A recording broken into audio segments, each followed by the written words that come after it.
Телерадиокомпания «Витебск», Полоцкий районный исполнительный комитет представляют документальный тележурнал «Полоцк, где починається країна».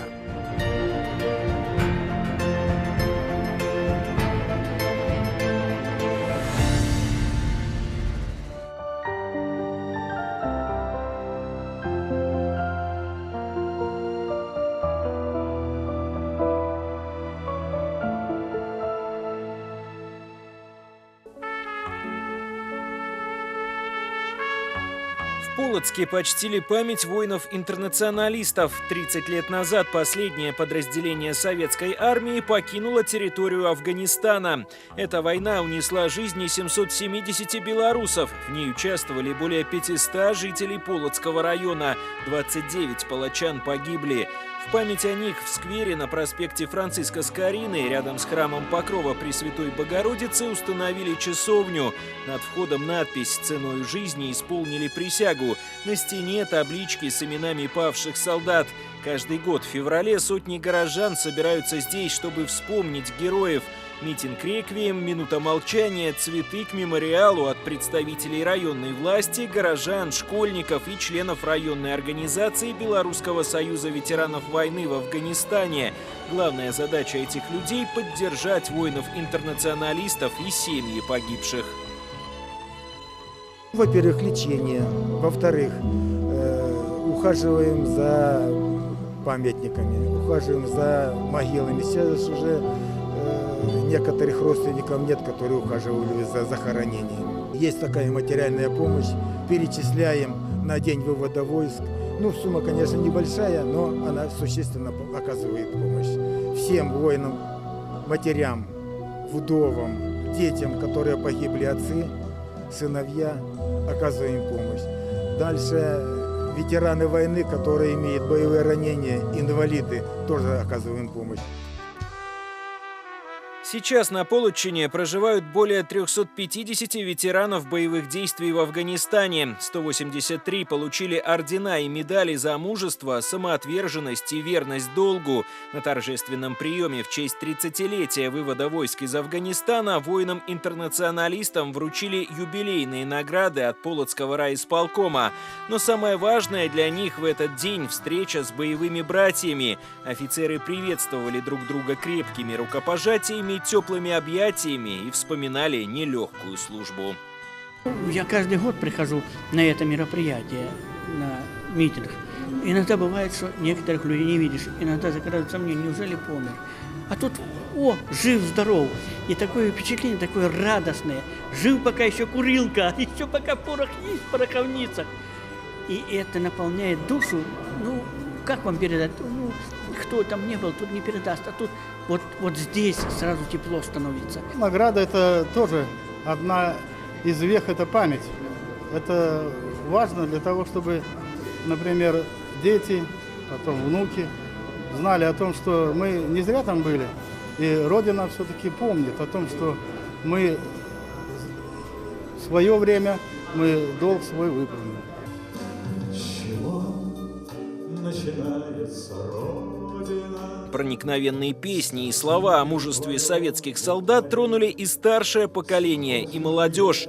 Сегодня в Полоцке стараются сделать все возможное для того, чтобы подростки узнали как можно больше об афганской войне. В средней школе номер 8 3 выпускника, которые погибли в Афгане, работает музей воинов-интернационалистов. Фотографии, записные книжки, личные вещи солдат – всего здесь около 200 экспонатов. Форма. Вы можете увидеть, что она выглядит как детская форма, но это настоящая форма милиции Афганистана, а также военных афганцев. Она была сделана для детей военного советника. И вот ребята, когда приходят, они удивляются, что это для карликов, что ли, была форма. Вот. Это очень интересный экспонат, который у нас есть. А потом у нас есть действительно форма, которую отдали сами афганцы. Да? Есть каски, бинокль самый интересный тоже для детей, они любят очень. Есть интересная коллекция, которую сделал также ветеран войны в Афганистане. Это солдатики ручная работа 1812 года. Чуть больше об афганской войне узнали и школьники из Ветрина. Здесь состоялся митинг у нового мемориала погибшим воинам 9-го отдельного автомобильного батальона, который был сформирован под городским поселком. В 1986 году он в полном составе был направлен в Афганистан. Всего 205 человек и 120 автомобилей. На боевом счету около 2 миллионов километров простреливаемых со всех сторон горных дорог и более 34 миллионов тонн перевезенных грузов. За мужество и героизм более 100 военнослужащих батальона удостоены орденов и медалей, 4 награждены орденами Красной Звезды посмертно. Автобат, он здесь находил здесь казармы, они проживали в этих казармах, и вот ребята не шли, отдавали свой национальный долг в Афганистане. То есть они сопровождали грузы, поставляли топливо на бензовозах. Ну и вот. Это из Ветрина? Да, это именно из этого батальона. То есть они с других где-то областей, районов, но именно что они здесь служили. Афганская война, жестокая и длительная, унесла большое количество человеческих жизней, искалечила судьбы также большому количеству людей. И поэтому очень важно помнить их героический подвиг, и чтобы молодое поколение не оставалось равнодушным, мы вот каждый год проводим такие мероприятия. И присутствуют учащиеся 5-9 классов, около 50 человек. Мы пришли для того, чтобы увековечить память воинов-интернационалистов 9-го отдельного автомобильного батальона. Полотчина помнит о своих героях. Здесь благоустраивают места захоронений, проводят встречи с воинами-интернационалистами, вспоминают тех, кто погиб, и отдают дань уважения ветеранам боевых действий. Память о событиях, которые изменили судьбу нескольких поколений, остается болезненной. Огненными дорогами Афгана прошли 32 тысячи белорусов. Споры о том, как необходима была та война, продолжаются и сегодня. Но тогда, в 80-х, у солдат и офицеров не было выбора. Они выполняли свой интернациональный долг.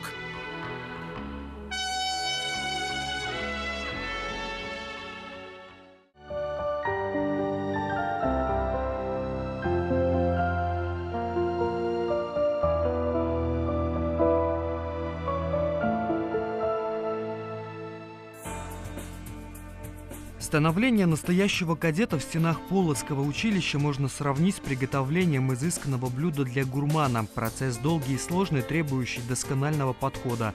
Из вчерашних мальчишек и девчонок сделать не только настоящего гражданина и патриота стоит задача, но и будущего защитника нашего Отечества. Все это прививается за время учебы, которая расписана в кадетском училище по минутам. Мы нацелены на определенное направление нашей работы, поэтому я думаю, что мы ее достойно эту работу выполняем. И, в общем-то, видим, что плоды нашей работы есть. В чем они проявляются? Ну, они проявляются в том, что, по крайней мере, процентов 60-70 наших выпускников поступают в силовые структуры. Вот у нас сейчас порядка из 150 выпускников, которые мы уже сделали, 70 человек обучаются в учебных заведениях и служат офицерами уже. То есть итог работы есть у нас, и он проявляется в конкретных делах. Пожалуй, самый волнующий день для учеников кадетского училища – 19 декабря. Эта дата на календаре выделена красным цветом по многим причинам. В день святого Николая Чудотворца, который считается заступником учреждения, вручают погоны. Церемония волнительная как для новоиспеченных кадетов, так и для их родителей. Уже с погонами на плечах ребята отправляются в Богоявленский собор на молебен, ведь все великие дела, к чему относятся и посвящение в кадеты, издавна начинались с церковной молитвы. Это неизменная традиция кадетского училища.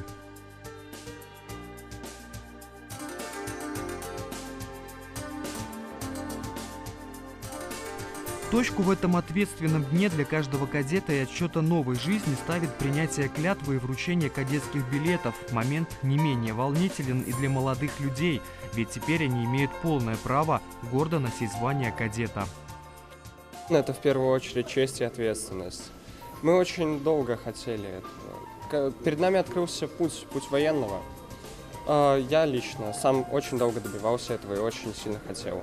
Поэтому сейчас я безусловно рад. Полоцкое кадетское училище дорожит не только своими учащимися, но и богатой историей. 2 года назад было решено вернуть историческую справедливость, реконструировать бывший больничный городок в Верхнем Замке под нужды кадетского училища. Уже разработана проектно-сметная документация, реконструкция включена в республиканскую инвестиционную программу. Здесь будет все. Здесь и история, здесь он рядышком Софийский собор, здесь будет спортивный комплекс замечательный, хорошая аудитория, актовый зал. То есть здесь будет все для того, чтобы кадеты могли полноценно готовиться к своей главной функции служения государству и служению, быть защитником Отечества. Это та перспектива, которая откроет новые горизонты для Полоцкого кадетского училища. Планируется, что уже в 2021 году эти картинки на бумаге станут реальным воплощением учреждения.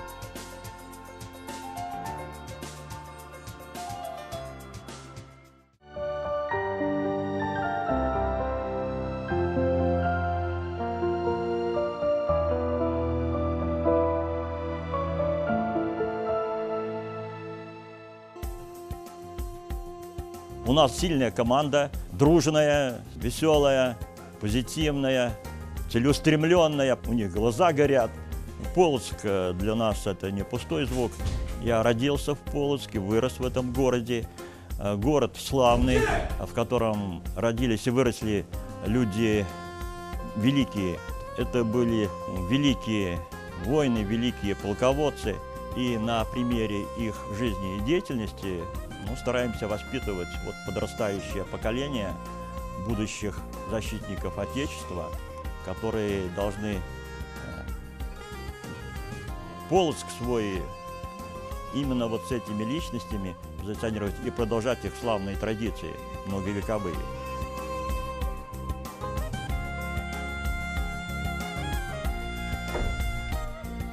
Не все тренера соглашаются работать с таким контингентом, как дети, юноши, подростки, потому что это непростая работа, сложная. Тем не менее, мне эта работа нравится, я ее по-настоящему люблю, и стараюсь каждого своего ученика раскрыть его способности, талант по максимуму. В этом, я считаю, моя задача основная как тренера. Как это достигается? Это уже наши маленькие секреты, как у нас получается выращивать призеров и чемпионов. Нашу команду знают, уважают в республике. Мы себя зарекомендовали хорошо уже и в Европе. Нас знают, мы привозим кубки, медали, награды и другие.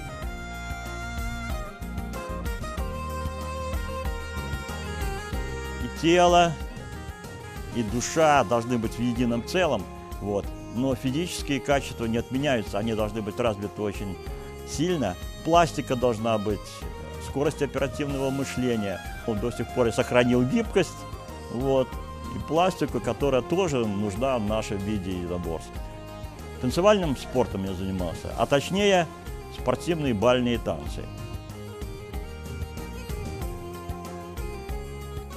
В своей деятельности, в своей работе я считаю главным, да, приятно получать награды, кубки, медали, призы, но главное, я считаю, не в этом. Главное вырастить достойных полычан, за которых мне будет не стыдно в будущем, что все-таки я внес свою лепту в их воспитание и развитие как настоящих граждан города Полоцк и Республики Беларусь. Это, наверное, самое главное.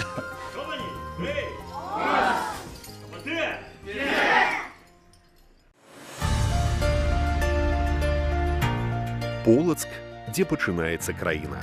Документальный тележурнал. Телерадиокомпания «Витебск» по заказу Полоцкого районного исполнительного комитета.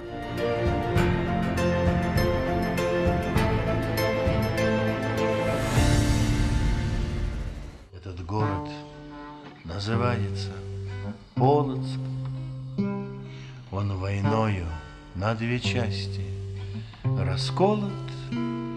Он расколот на две части рекою, полной тихого лесного покоя. Словно старец, он велик и спокоен, со своих на мир глядит колоколен. К югу узкие поля убегают, белорусская земля дорогая.